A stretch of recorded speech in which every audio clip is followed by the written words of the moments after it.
Good evening, everyone. Welcome to the Midtown Scholar Bookstore. My name is Alex.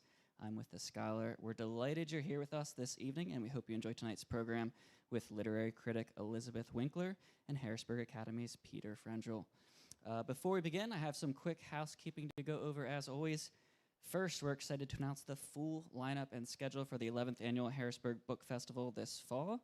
We'll be hosting our annual outdoor tent sale, and breaking news, we're now taking over Beck Street for the tent sale, so very big news.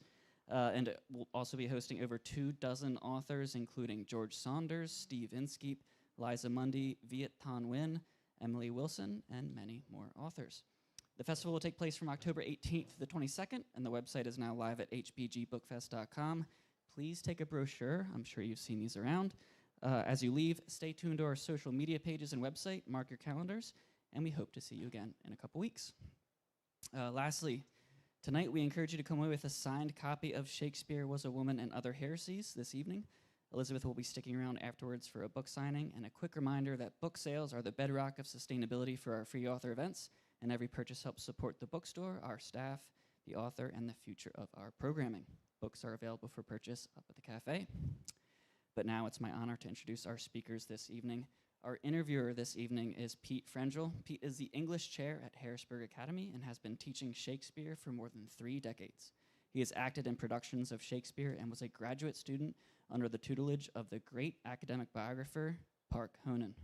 5 years ago, he began studying the question of Shakespeare's authorship and considers it the greatest literary and historical detective story of all time. Of course, our featured author this evening is Elizabeth Winkler. Elizabeth is a journalist and book critic whose work has appeared in the Wall Street Journal, The New Yorker, The New Republic, The Times Literary Supplement, and The Economist, among other publications. She has received her undergraduate degree from Princeton University and her master's in English literature from Stanford University. Her essay, Was Shakespeare a Woman?, first published in The Atlantic, was selected for the American Best Essays 2020. She lives in Washington, D.C. Of course, Elizabeth's new book that we are here for this evening is titled Shakespeare Was a Woman and Other Heresies, How Doubting the Bard Became the Biggest Taboo in Literature. I've got to read just one blurb. This one's from Basil Vanderkolk, who writes, quote, Elizabeth Winkler's Shakespeare Was a Woman and Other Heresies is one of the most engaging, riveting, scholarly, and challenging whodunits anyone with an interest in theater, human psychology, literature, and history can hope to read, end quote. Tonight, Elizabeth is going to start us off with a brief talk, and then we'll go directly into the conversation with Pete. So at this time, can you please join me in giving Elizabeth Winkler a round of applause?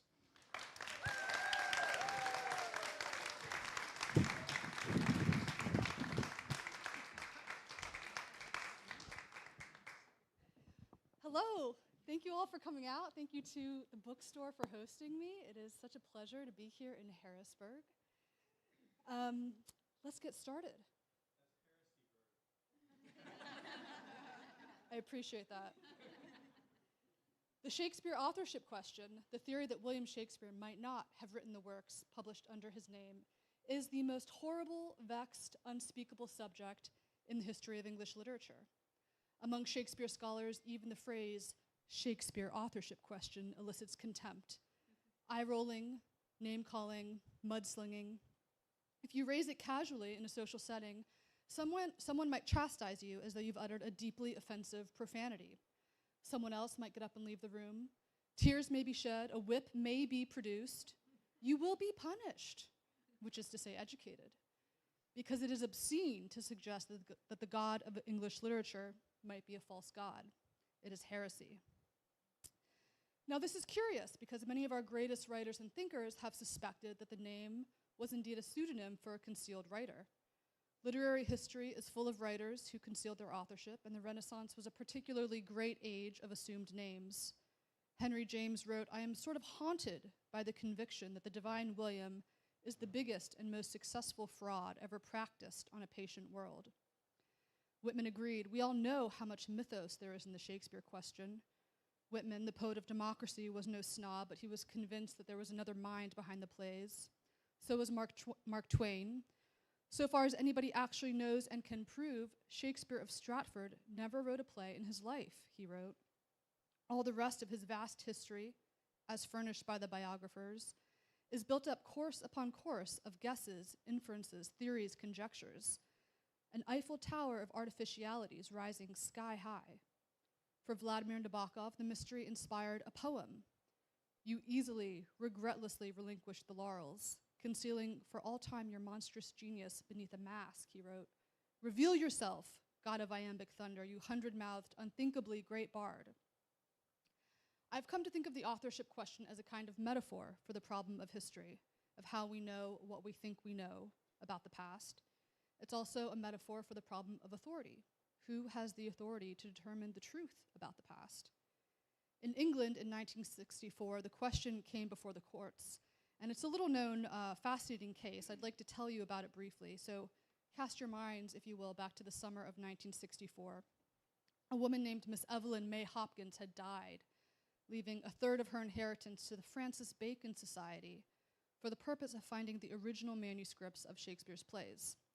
The aim of finding the manuscripts was to prove that Francis Bacon, the Elizabethan philosopher and statesman, was in fact the true author of the works attributed to Shakespeare. Now, her heirs were not pleased. They wanted the money for themselves. So seeking to reclaim their inheritance, they brought a suit against the society, arguing that Miss Hopkins' bequest be overturned on the grounds that the search would be a wild goose chase. To support their case, they solicited the testimony of scholarly experts. The Right Honorable Richard Wilberforce, a justice of Her Majesty's High Court, presided. Counsel for the next of kin described it as a wild goose chase, but wild geese can, with good fortune, be apprehended, observed the justice. Many discoveries are unlikely until they are made, he noted. One may think of the tomb of Tutankhamun or the Dead Sea Scrolls.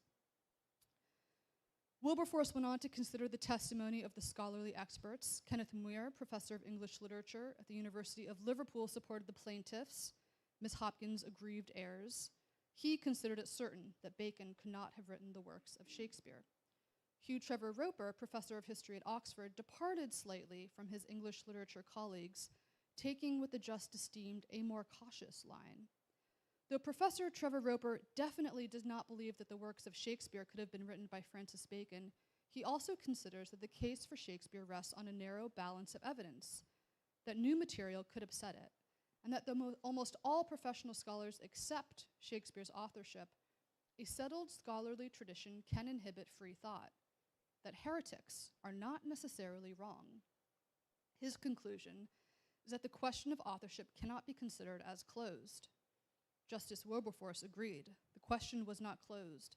The evidence for Shakespeare was too slim, the problems too many. The scholars might be wrong.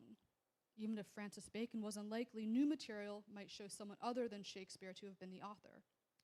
So Miss Hopkins' bequest to the Francis Bacon Society was upheld. The 1964 trial did not rule directly on the authorship question, did he or didn't he, but it raised the problem of authority. Were the Shakespeare scholars called to testify to the traditional attribution infallible? Was it possible that heretics, non-specialists, might be right? Behind the observations that a settled scholarly tradition can inhibit free thought and heretics are not necessarily wrong, lay the whole history of knowledge, of truth perverted by confirmation bias and groupthink, of scholars clinging to outdated theories, contemptuous of ideas that threaten their authority, of long-held certainties rendered quaint by new knowledge, of entire fields revolutionized by heresy. The trial had the effect of displacing the authority of the scholars, making them mere witnesses, biased, partial, and putting the truth in the hands of the court, which concluded, in fact, that the truth was not certain. Now, in private, some scholars will quietly admit doubts. Yes, of course, Shakespeare could have been a pen name or a scam or a committee of Bacon, Marlowe, Oxford, Henry Neville, one professor wrote to me. As we exchanged emails, it seemed this professor was perfectly fine with letting Shakespeare be seen as the author, even if he knew it might not be true. I think we've got a big enough task in figuring out what the plays are doing in themselves, he explained. Although I wondered if knowing more about their author wouldn't help with that. Shakespeare is a mystery that scholars cannot explain. Shakespeare's knowledge of classics and philosophy has always puzzled his biographers, admitted the scholar E.K. Chambers. A few years at the Stratford Grammar School don't explain it. Others have tried to resolve the puzzle by downplaying Shakespeare's erudition. The plays merely looked learned, especially to the less literate public, insisted Harvard's Alfred Harbidge. But the plays have sent scholars writing whole books on the law in Shakespeare, medicine in Shakespeare, theology in Shakespeare, Shakespeare in astronomy, Shakespeare in music, Shakespeare in Italy, Shakespeare in the French language.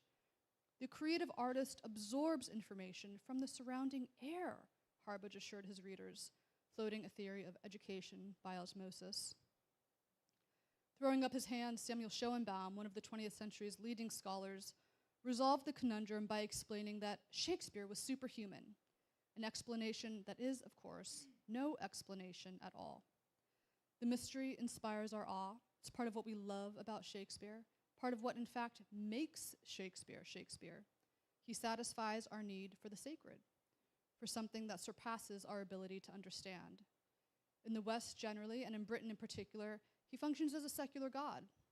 Pilgrims began flocking to Stratford in the 18th century to pay homage to the poet. They dropped to their knees at the birthplace, the purported site of his nativity. They cut relics from the local mulberry tree like pieces of the true cross. They sang odes to Shakespeare. Untouched and sacred be thy shrine, Avonian Willie, bard divine. By the mid-19th century, English departments began to develop, and ideas about Shakespeare that were enshrined during this period of extreme veneration have been passed down from one generation of scholars to the next. This may be why the authorship question has taken on the fanatical, emotional veneer of a religious war. No one takes kindly to the denial of his God. One professor in Britain, Shakespeare's leading authority, Stanley Wells, declared, "It is immoral to question history and to take credit away from William Shakespeare of Stratford." And I love that quote, immoral to question history, when inquiry is the very basis of the historical discipline.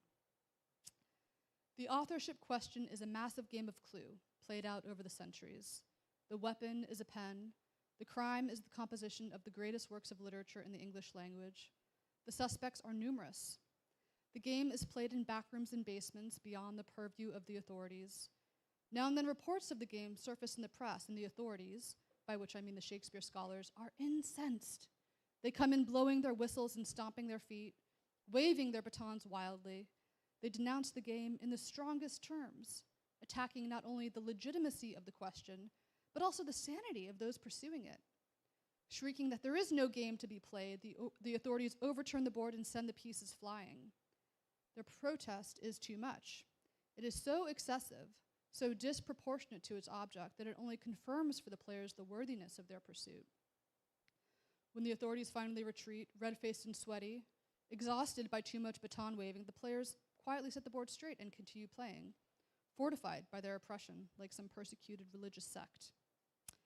But the game is its own reward, the pursuit of truth and intrinsic virtue. One can get postmodern about the truth. One can argue that the author is merely the creation of various cultural discourses, that texts are continuously made and remade by the actors that perform them and the readers that consume them. But one cannot get around the fact that some person or persons set those words down on paper. Who done it?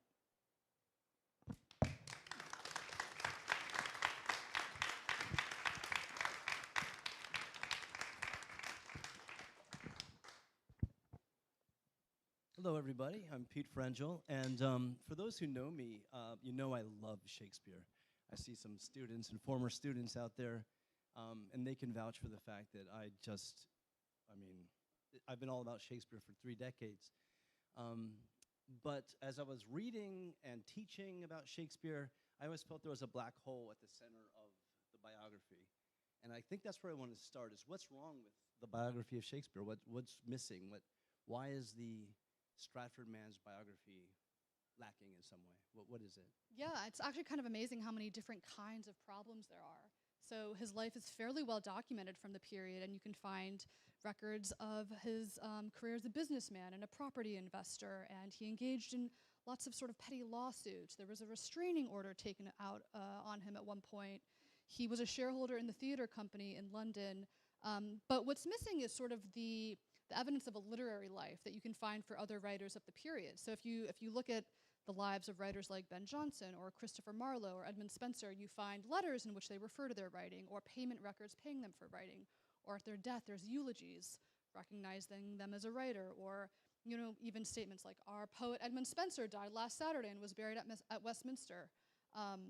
Evidence of a life dedicated to writing, and it's absent for Shakespeare. And this was something scholars discovered in the 19th century when they sort of went on this quest to try to construct the biography of the great poet. They began researching his life, and they wanted to be able to connect the life to the works and write a great biography, and they couldn't do it, and they were so frustrated by their inability to find the kinds of information they sought about this writer. And it's a fascinating problem. There was a conference a few years ago held at the Folger Shakespeare Library in DC called Shakespeare and the Problem of Biography, and scholars were all sort of getting around and wringing their hands about how hard it is to write a Shakespeare biography.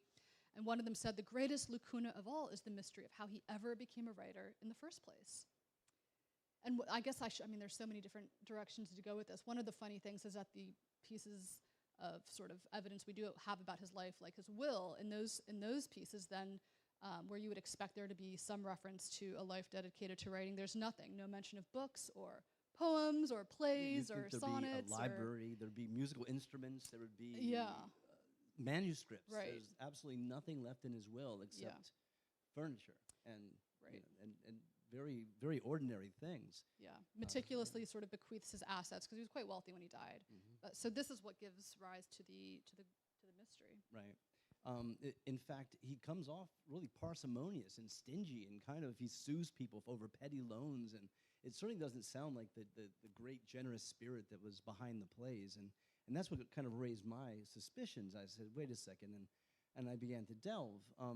What was the first piece of evidence that you started to look at this? Said, wait a second, this really makes a lot of sense. That it raised your doubts about the first doubts about the standard biography, the traditional biography.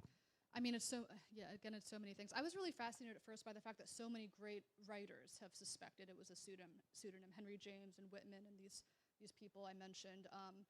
Because it's often sort of dismissed as a conspiracy theory, nonsense, but these were really smart writers, and they understood the relationship between a writer's life and a writer's work, and the appeal of using a pseudonym, I think. The sort of the creative liberty it opens up for you, the various reasons in the Renaissance someone might have adopted a pseudonym. So that was really interesting to me. There's a little detail about Shakespeare's daughters, which is amusing, which is that it looks like they were functionally illiterate. Yeah. And that's a funny thing because in the plays, the women of the plays are so intelligent, and they're composing sonnets and reading Ovid, and Prospero in The Tempest takes great pride in the fact that he's educated his daughter, and yet the greatest writer in the English language didn't bother to educate his daughters. What? Right, yeah. So it's this growing sense you have that the glass slipper doesn't quite fit this author. We have evidence that his father was illiterate and his children were illiterate, and then in the middle there's this huge, breaking all paradigms, the greatest genius of all literature. And I'm glad you brought up the daughters, because there's so many women in Shakespeare that their nature can't be accounted for by almost no other writer that I know of can really portray women the way that Shakespeare does. And I've heard many women say that somebody captures the feminine. And I think, tell me about your article and what prompted all this in the beginning, about Amelia Bassano. Yeah, I studied Shakespeare as an undergraduate English major, then again in graduate school, and I love Shakespeare's heroines. They're so modern in a lot of ways. The Cambridge scholar Juliet Dusenberry said Shakespeare's drama deserves the name feminist because in his works, the struggle is for women to be human in a world that declares them only female. How did this male 16th century playwright come to write feminist drama? Amazing. Another scholar, Ann Barton, said Shakespeare has an uncanny understanding of women that's somehow missing in the work of his fellow playwrights. And this is a theme that you sort of find over the centuries. Orson Welles said Shakespeare was tremendously feminine. Virginia Woolf thought he was sort of androgynous, man-womanly, she said. And I think it's another mystery around the works. So I began researching the authorship question because I was trying to answer that. How did this man come to write this feminist drama? And I was interested in the fact that there had been female candidates put forward. A lot of people have heard about the male candidates, Francis Bacon or the Earl of Oxford, but there's less discussion of the female candidates. So I wrote the article for The Atlantic initially just wanting to explore that and talk about that, and was it possible that a woman had a hand somewhere in these plays? And of course, you were greeted with fury, consternation. You were, and you said that you were almost wanted to go back to bed and put your covers over your head. And it was really shocking. The people get so emotional and so angry about this subject. You sort of get compared to a Holocaust denier because you're denying Shakespeare, or an anti-vaxxer or a climate change denier. This really heightened language that comes out. And I was shocked by the reaction initially, but then I realized, oh, these reactions have actually given me something really interesting, because what they're subtly doing there is elevating what is merely a literary historical question about the authorship of 400-year-old plays into somehow a moral problem, because all these other things are moral issues, aren't they? You said in your book, dig here. You might as well it was put a kind of signs red out. flag Dig here, yeah. that they were trying to keep you from going there and really scare anyone else off from pursuing this subject, because you'll be called these horrible things and sort of humiliated, and who wants that, right? Yeah. So back to the question of Shakespeare's biography. Like my first doubts were raised when I read a book about him traveling through Italy. The playwright must have visited all these different places in Italy. There's source texts in French, in Italian, that how could William of Stratford have just taken Belforest in French and written a play based upon a French play? Or Right. there's so many questions like that. The evidentiary gulf is what really Yeah, struck that's. me. I mean, that's when you talk about why does this mystery exist. I think that's even more than the evidentiary problem. It's probably the problem of knowledge, that the plays are incredibly just erudite. They're brimming with knowledge of Italy, Italian, French, court politics, philosophy, classics, astronomy. You know, they're written by someone at just sort of the cutting edge of Renaissance humanism. And the man from Stratford had no recorded education. He may have attended his local grammar school, but the grammar schools were fairly provincial one-room schoolhouses that taught Latin grammar and arithmetic.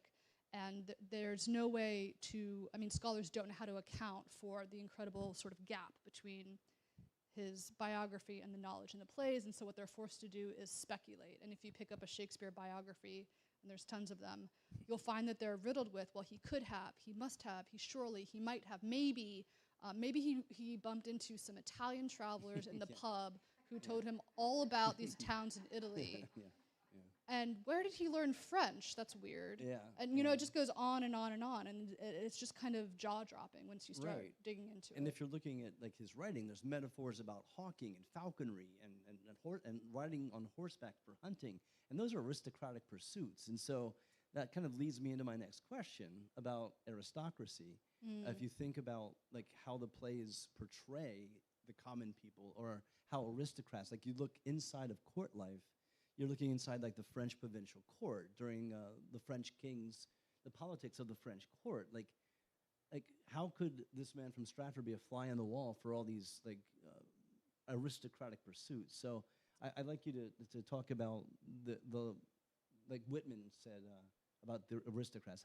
A lot of people have suspected that the author was an aristocrat, right, using a sort of a commoner's name, because it was seen as inappropriate for nobility in the period to write drama. Plays were frivolous, they were trifles, and a nobleman's duty was to crown and country, and he really shouldn't be seen sort of cavorting with theater people. The theaters were full of prostitutes and gambling, and to be trying to sell your works in the marketplace for money was sort of beneath their station.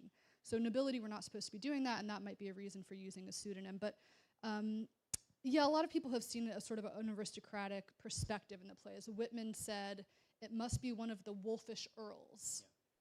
And I have a chapter called Wolfish Earls, sort of around that idea. Then, but Shakespeare scholars have kind of acknowledged it too. The critic Northrop Frye said Shakespeare has the born instincts of a courtier.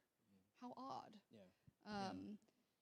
It is a really, and there are all these sort of, the plays are focused on the interactions of people at the top of the social order, right? And sort of, you know, the governance of the country. Yeah, and I can't imagine like Will Shakespeare like peeking through the curtain to try to understand like the intrigue of like court life, which is portrayed so brilliantly. It's well, it's not impossible. It's certainly not impossible, but I think one of the things that writers like Henry James and Mark Twain and Whitman come back to is that writers, even when they're writing fiction, they still sort of write about the world that they know, that they're familiar with. You know, Henry James's novels could never have been written by Mark Twain.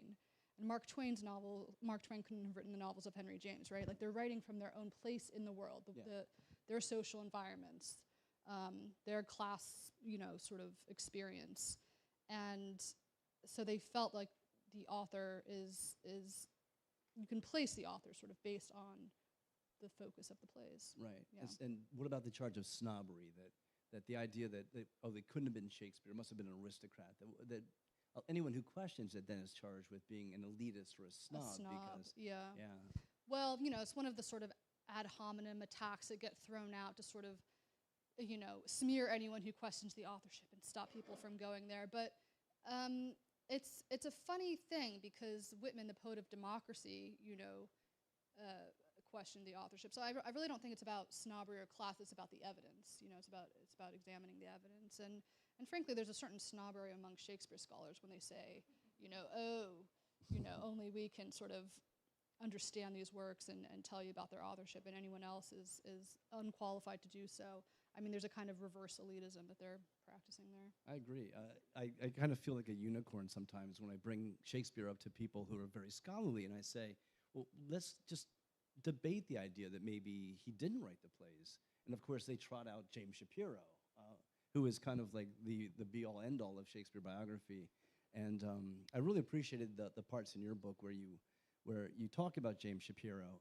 If you're familiar, his book, Will in the World, that was Greenblatt.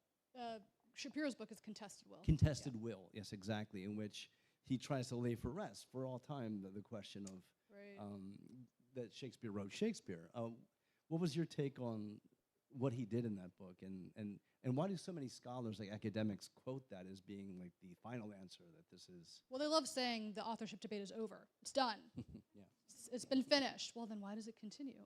I think, so the context for that book, James Shapiro is a professor at Columbia, and he'd written a number of Shakespeare biographies, one of them 1599, sort of about a year in the life of Shakespeare, and he explained that when he was sort of going around talking about the book, people kept asking him, well, but did Shakespeare really write the works? And what an annoying question for a Shakespeare scholar to continue having to answer, and he was really frustrated by it, so he thought he'd finally write a book about the authorship debate and end it. And the fascinating thing about the book is that it doesn't ever provide the definitive evidence that Shakespeare wrote the works, and it doesn't actually address the evidence for the other candidates. He sort of leaves it out. And I think it's a pretty flawed book because he just sort of castigates anyone who has questioned the authorship as a conspiracy theorist who has sort of committed treason. He says they've turned against Shakespeare. It's again this sort of like very heightened moral language. And of course, people who are interested in the authorship question love Shakespeare. They haven't turned against him. They want to know who really wrote the works. And Shapiro tries to claim that no one doubted the authorship until the mid-19th century, and that it all sort of came about because of this crazy woman, Delia Bacon, and in fact, that's not true. You can look at questions about the authorship that predated her, and people a century beforehand were wondering about the authorship of the works, and there are arguments that you can trace it even back into the Renaissance, to Shakespeare's lifetime, that there are whispers about who this person was. So I think it's a flawed book, but a lot of people haven't really questioned it. Right, I agree. When you wrote your article, he said, well, maybe you should go and see a play. Maybe that would that would open your eyes to the truth if you just went and saw a play. Yeah. And again, that's the charge that we're greeted with if we dare to question it. You call traditional scholarship literary malpractice. That's pretty. I don't know if that was your phrase. My phrase, yeah. It's your phrase. That's a pretty strong condemnation.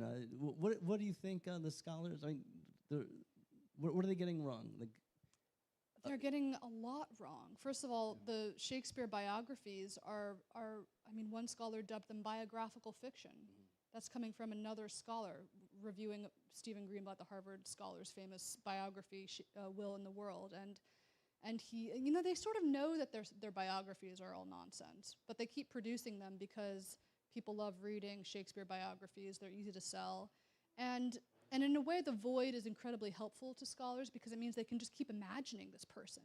And it's so fun to just imagine his life, and they can keep sort of creating the Shakespeare that they want to create. And they don't have to worry about being tethered to historical fact because they can just use their own imaginative flair. I think that's a real disservice to people because people pick up these biographies and they don't recognize that they're deeply, deeply fictional. Right. The mentor who I deeply love, Park Honan, who I studied with, he would write about Shakespeare would get up in the morning and he would brush his teeth with a certain type of soft brush. How does Park Honan know and that? then he would Yeah. and then he would say his father would give him a blessing. And yeah, and all of it was supposition. It was entirely fictional. Yeah. But he researched the 1500s, the 1580s, 1590s. This is how life was, and so this is what he must have done. You know, these are the Right. things. Well, they would have been plug doing. they plug the gaps in the documentary record with sort of just like beautiful descriptions of Renaissance England or Elizabethan court life, and they sort of pad it out. And if you're not sort of paying attention, you can think, oh, this is really good, this is really convincing, but they're not actually telling you anything about the author or where the plays came from. I mean, the other thing that often happens is scholars will sort of go, oh, who cares who wrote the works? We have the plays, that's all that matters. And that's fine, of course, you can enjoy the plays, we all should, but it's sort of the duty of scholars to care about about their subject and investigate the origins of these works, right? So I think it's sort of an abdication of their authority as scholars to say, oh, who cares? Right. They make much of the idea that the original biography of Oxford was written by a guy named Looney. His name was Looney. And then they paint Delia Bacon, whom you mentioned, as a lunatic, that she was a hysterical woman. That how could it? And so then that colors, that is like the danger, of course, of this question. Well, it's very telling, isn't it, that they have to sort of attack the sanity of anyone instead of actually addressing the evidence and looking at the evidence, which is what you would do if you're engaging in a scholarly manner in a debate. They instead go for these personal attacks.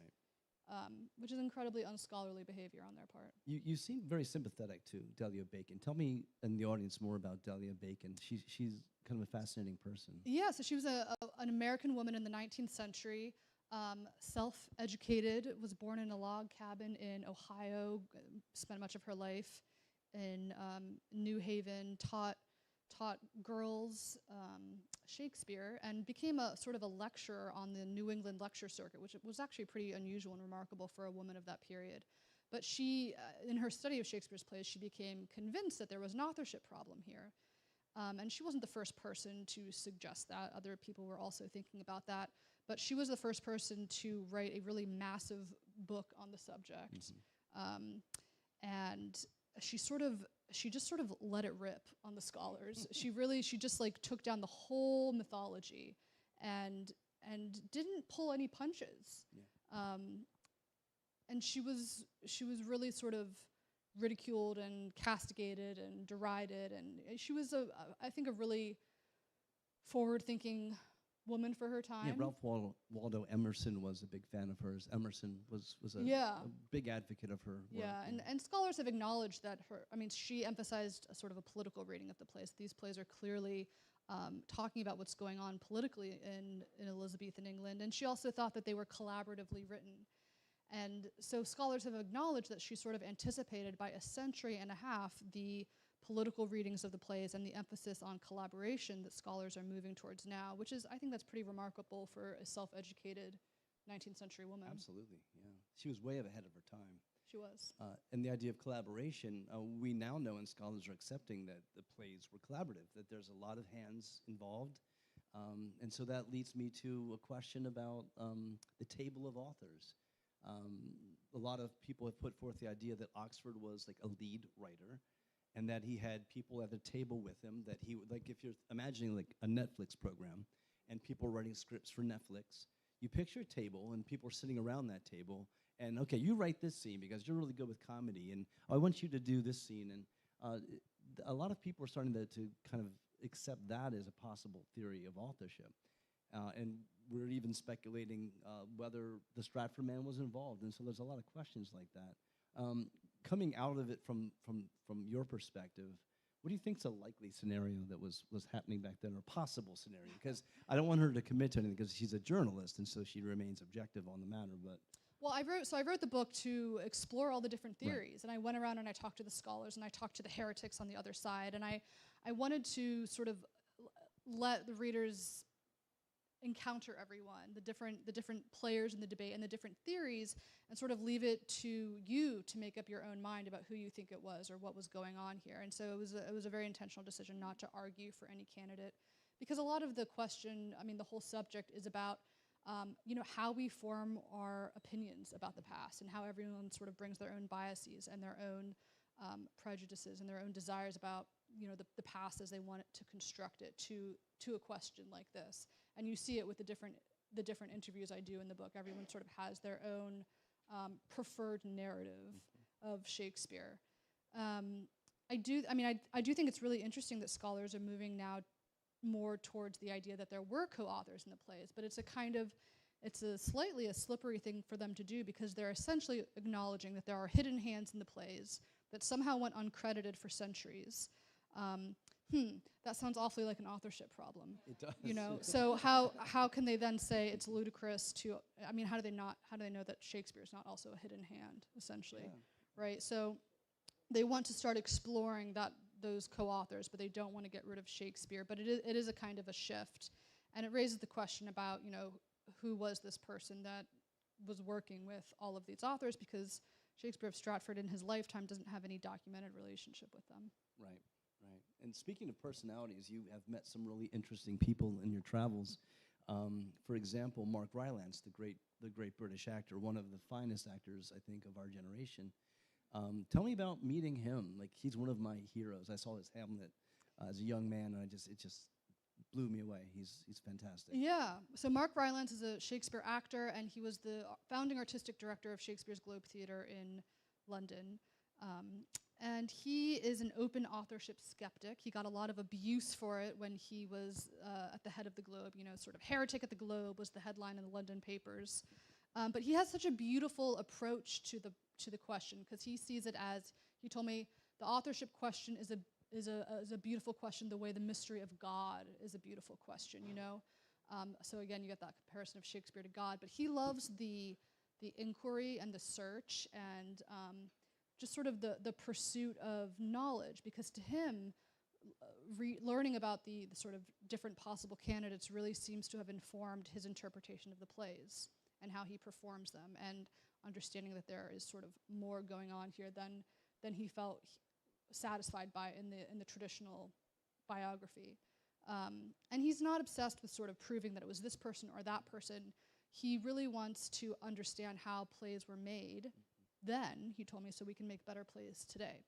So if they were, collaborative productions, or if there were women involved, or, whatever, he wants to understand the process. And to him, the sort of the Stratfordian story that the plays just sort of sprung out of this genius inexplicably, this superhuman, is not very helpful. It doesn't really tell you anything about how they came to be. So that was the impetus, I think, for him trying to dig deeper.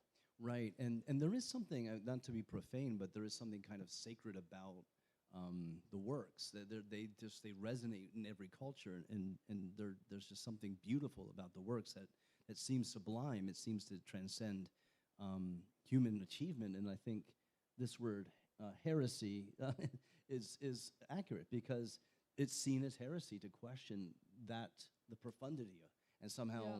The rags to riches story of the man from Stratford really strikes a chord with so many people that they feel like he just came from nothing and he is able to create these works. And it's a kind of Christ story, actually. If you look at Stratford and how it's essentially been made into a kind of English Bethlehem, a pilgrimage site. It is, yeah. And this boy who's born sort of in very humble circumstances and becomes the greatest writer in the English. It's a rags to riches tale. We love those stories, by the way. That you see them in fairy tales and religious narratives and the campaigns of charismatic politicians. I came from nowhere and look what I am now. It's emotionally satisfying story, and so that's also why the biographies work so well. But that we love that story, but that makes it hard to sort of critically examine it sometimes.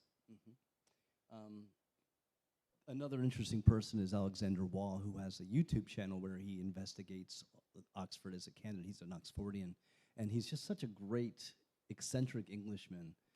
Tell me about meeting Alexander Wall. If you get a chance, go on YouTube and look up Alexander Wall. He is the grandson of the great writer Evelyn Wall, who wrote Brideshead Revisited and so many great works.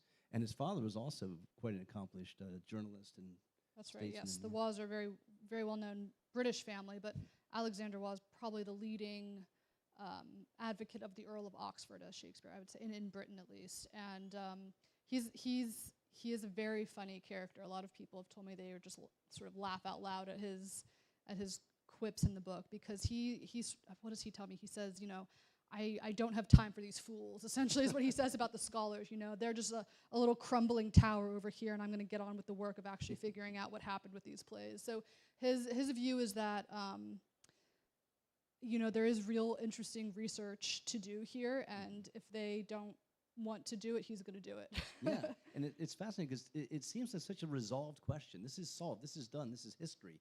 And the fact that now it's really kind of not resolved, and there's so many questions. I encourage everyone to go out and research it, and I'll leave you with a final question. Yeah, sure. Where would you do more research? Are you still curious? What topics would you explore at this point? Oh gosh, it's such a massive subject. I mean, I think researching more about the author's sort of time in Italy and possible Italian influences in the plays is really interesting. I mean, if this person was traveling in Renaissance Italy and exposed to sort of the art and the culture and the incredible sort of world of the Italian Renaissance, and a lot of people say, this is what's sort of brought back to England in the form of Shakespeare's plays. That's an incredible, connection to pursue, how this person was influenced by the Italian Renaissance. So that's something I'd like to look at a little bit more. But there's so many different avenues you can pursue with this subject. Yeah, I just would say it really is deep in my appreciation for the works is to read these background these theories. They're fascinating, and as Mark Ryland said, looking in different windows and Right. picturing what could have possibly happened, because there's a when you think about the works, there's like I said originally, there seems to be just a gaping black hole in the center of the biography, and I think there's so much work to do, especially for young people to go out and start to research and to figure out how to answer these questions. So I'd like to ask you folks, do you have any questions? I'd like to open the floor. If you have a question, feel free to raise your hand and I'll come around with the mic. Yes. So how did William Shakespeare get tapped as the author? And was it William Shakespeare the man or William Shakespeare the name? That's sort of one of the big mysteries. No one really knows how to answer that question. I mean, there was a practice in the period that one writer refers to in which a writer would use someone else's name as a pseudonym. So it's kind of a better cover, isn't it, than just making up a name. If you don't want to be found out, you use a real person's name and publish under their name. And so this writer in 1591 named Robert Greene, he complained about it, and he calls it underhand brokery, that they're paying someone else so they can use their name. So that's one possibility, that's kind of what happened, that the author was looking for a good pseudonym to use, a good cover, and picks this name. I mean, it's one of the areas, I think, where we don't have a good answer. Here's something to think about, though. The action of shaking a spear is the goddess Minerva. That was the patron goddess of the theater back in the Renaissance times, was Athena. Minerva was shaking a spear when she emerged from Zeus's head, shaking a spear, and Hector shakes the spear at the, and so that, Achilles shaking the spear. So that became, like, I think, a way of acknowledging that it is a pseudonym. It was picked to represent a theater muse, the muse of the theater. And someone had said of the Earl of Oxford that his countenance shakes spears, that when he's riled up, that he has this fiery countenance that shakes spears. And he may have borrowed it, so that's a possibility. We don't know. That's the answer. Other questions?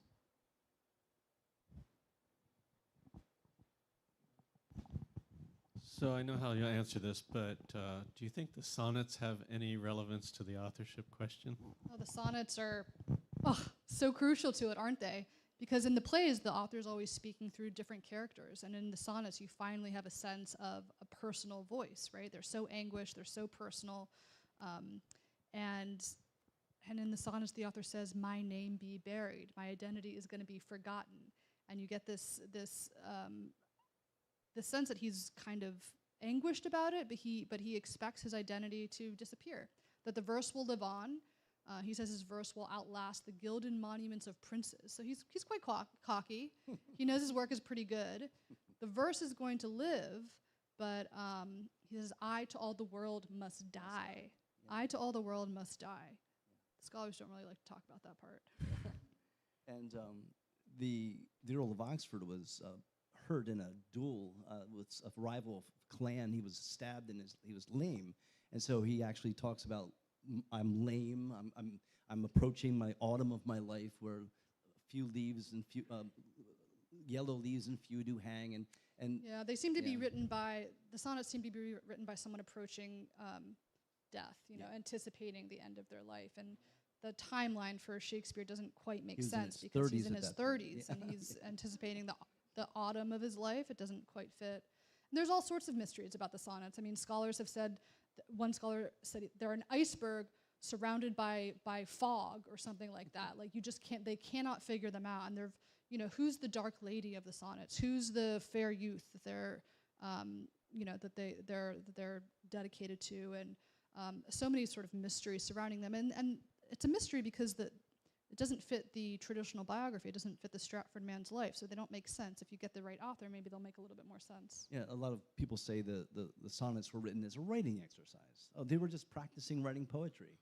And no, anyone who reads the sonnets knows they're deeply autobiographical, and they fit with a certain person's biography, but not another's. Yeah, it's a funny, the subject is so full of contradictions, right? They say, well, greatest works of literature in the English language, but the author only had a grammar school education, or most amazing sonnets in the English language, but they're just literary exercises, right. Because it doesn't fit the biography. So it's another one of the sort of the tells that there's something a little odd going on here.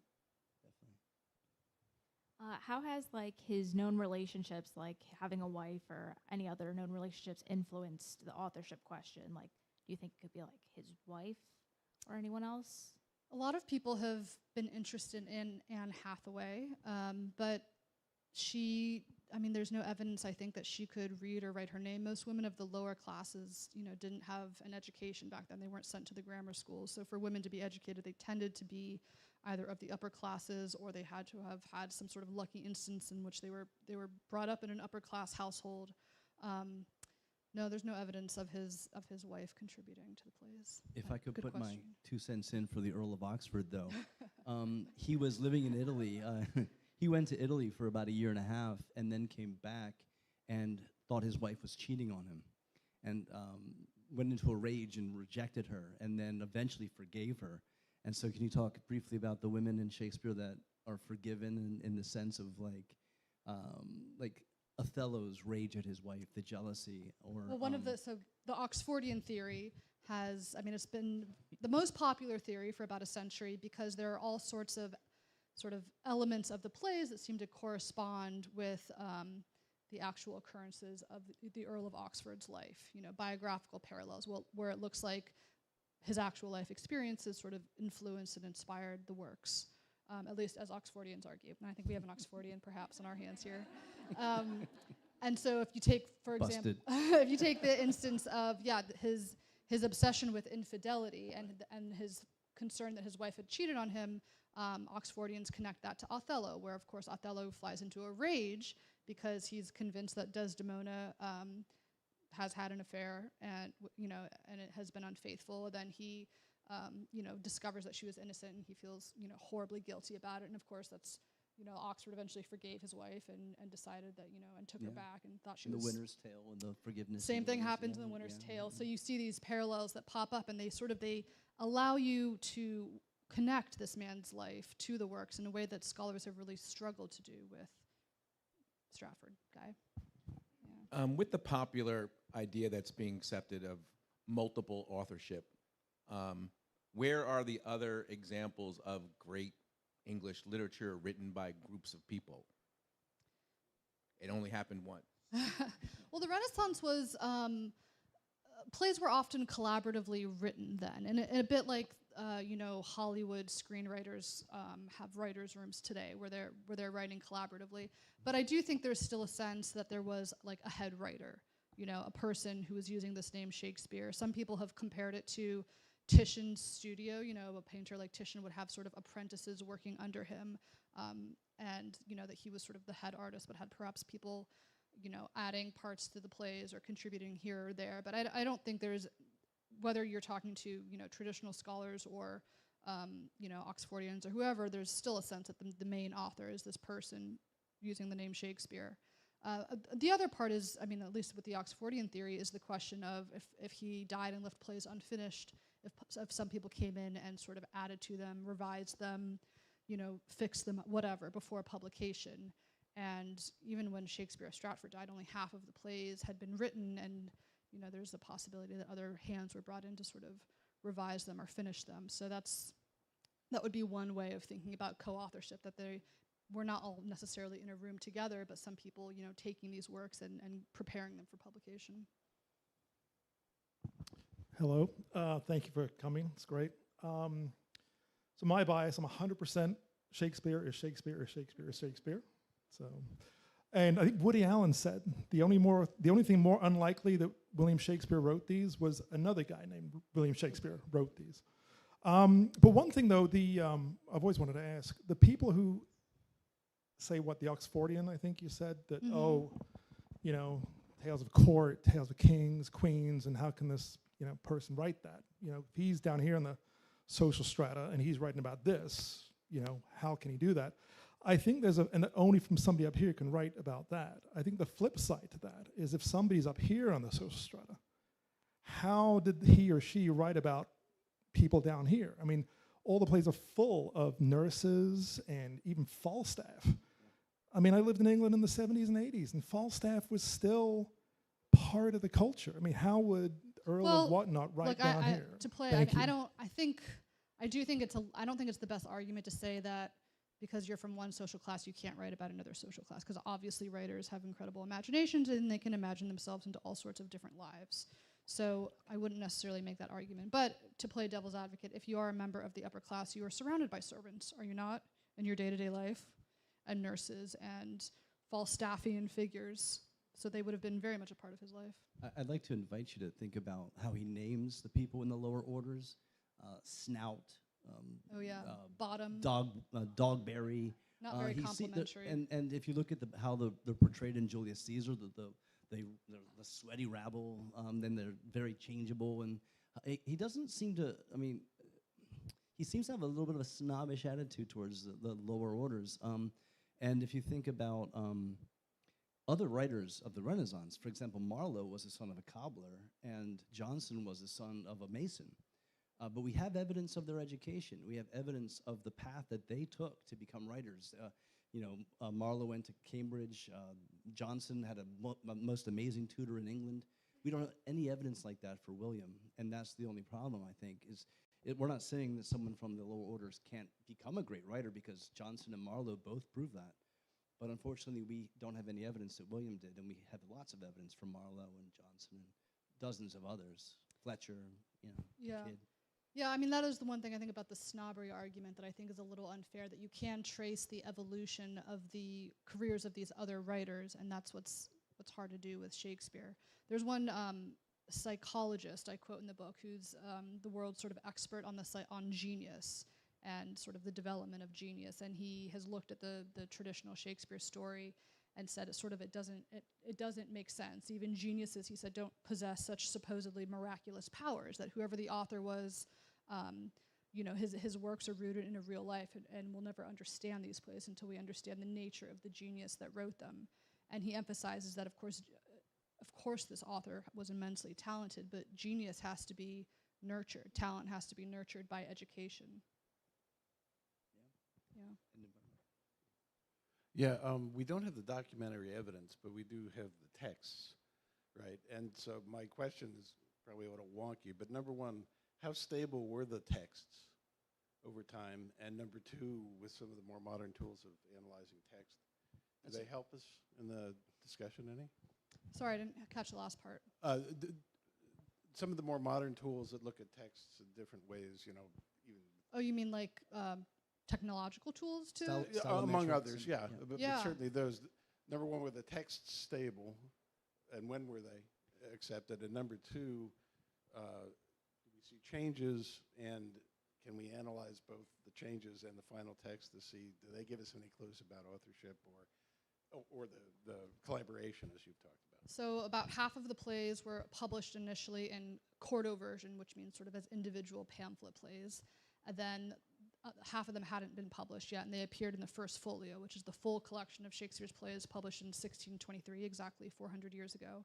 And yes, there are changes between the early quarto editions and then the final folio versions, and some scholars, devote their whole career to sort of studying the changes between those texts, and which is the authoritative version, is the earlier version the authoritative version, or the later version, which do you prefer? In terms of stylometry, it's called, the attempt to sort of use technology to examine different hands they think are in the plays and sort of pull out this hand in this scene and maybe someone else contributing to this play. It's really tricky to do with Renaissance texts because writers in the time often parodied each other, mimicked each other, wrote in this, when someone says, oh, we think this is Marlowe in this particular part of a Shakespeare play, is it Marlowe, or is it Shakespeare imitating Marlowe? Is it Shakespeare parodying Marlowe? Is it Shakespeare influenced by Marlowe? It's really hard to tell those things apart. So there's all sorts of studies that are being done by scholars, but they come up with different results. So they're arguing amongst themselves about which hands are in which plays, and there's sort of there's some sort of general consensus. Okay, there are these people somewhere in these, but they disagree about specific hands and specific plays, and they're having sort of their own authorship debate about that.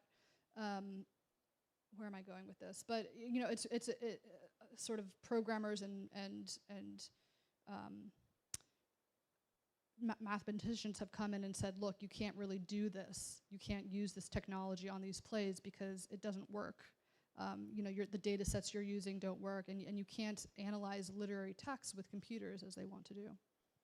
Yeah, another interesting question is the text came out originally with no name on them at all, and then all of a sudden, Venus and Adonis comes out, a very popular play by William Shakespeare, and all of a sudden, Shakespeare hyphenated, it starts getting slapped on all these plays. Some that he didn't write for sure, like the Yorkshire Tragedies, things that we know he didn't write. But that was a popular brand, so it's like, let's put that, slap that label on there and sell some plays, or not sell plays, but you know what I'm saying. It became popular. It became a popular imprint, definitely. So I know there are two that are like famously not written or co-written by Shakespeare.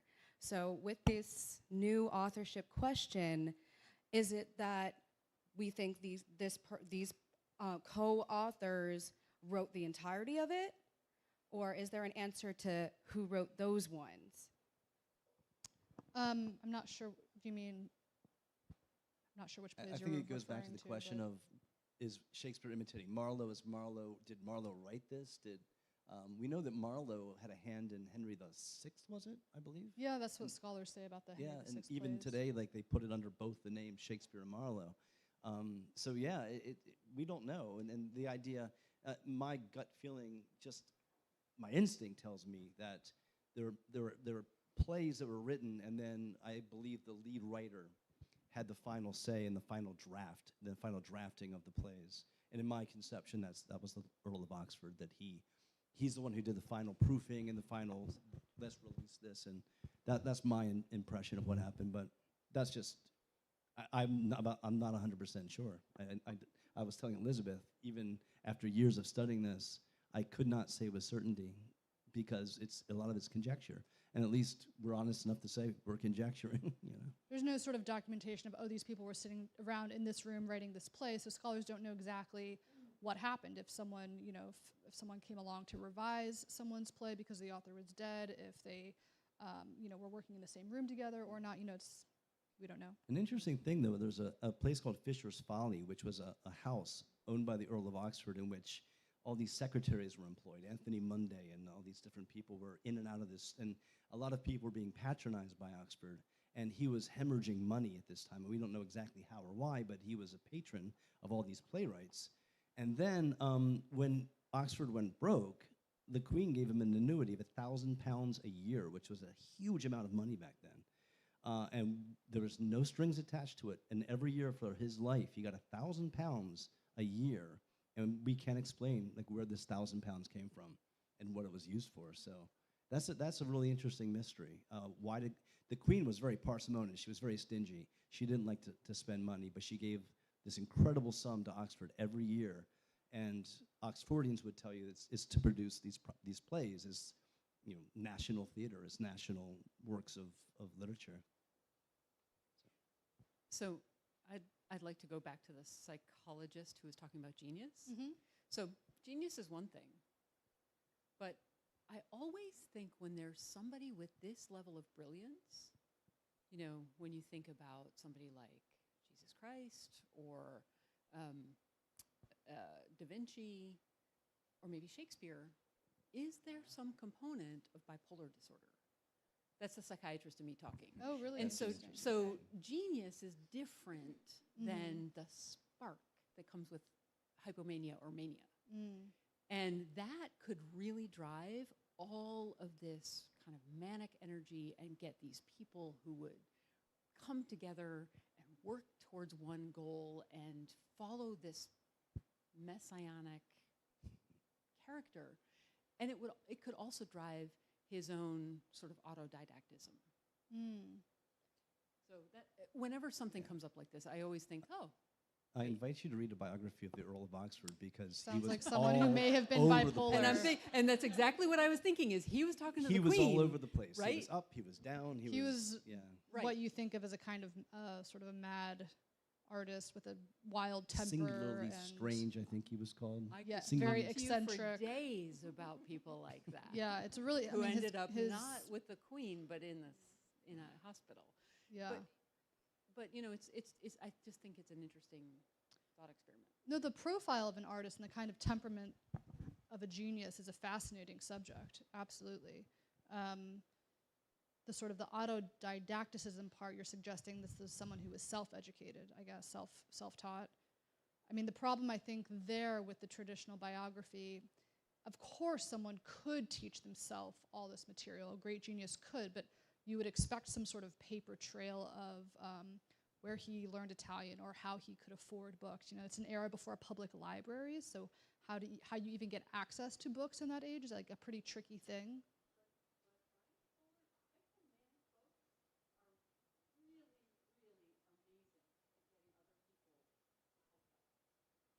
Okay. It's an interesting thought, and certainly, if reading a biography of Oxford, maybe Anderson, what's his first name? Anderson, Mark Anderson. You read Mark Anderson's portrait of Oxford. Shakespeare by Another Name. Thank you. Yeah. It's an interesting biography. Unfortunately, we're running out of time, so we have time for one last question. You brought up the first folio. Mm-hmm. What's the timeline between the first folio, the death of William from Stratford-on-Avon, the death of Oxford, to pick one? How do those things fit together in a chronology? Well, Shakespeare of Stratford died in 1616. The first folio came out 7 years later in 1623.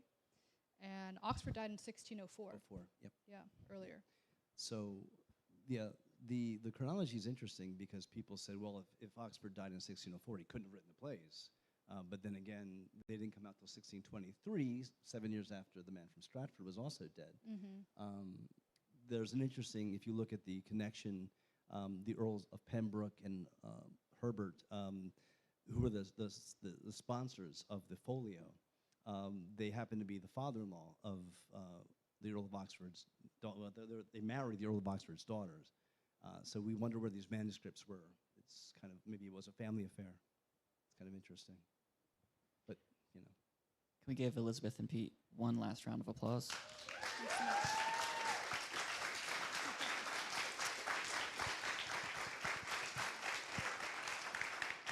Congratulations to Elizabeth. Thank you, Pete, for coming out and moderating. Thank you, everyone, for coming out. Just a reminder, take a festival brochure as you leave. Books are available for purchase up at the cafe, and we'll be having a book signing over at this table right here.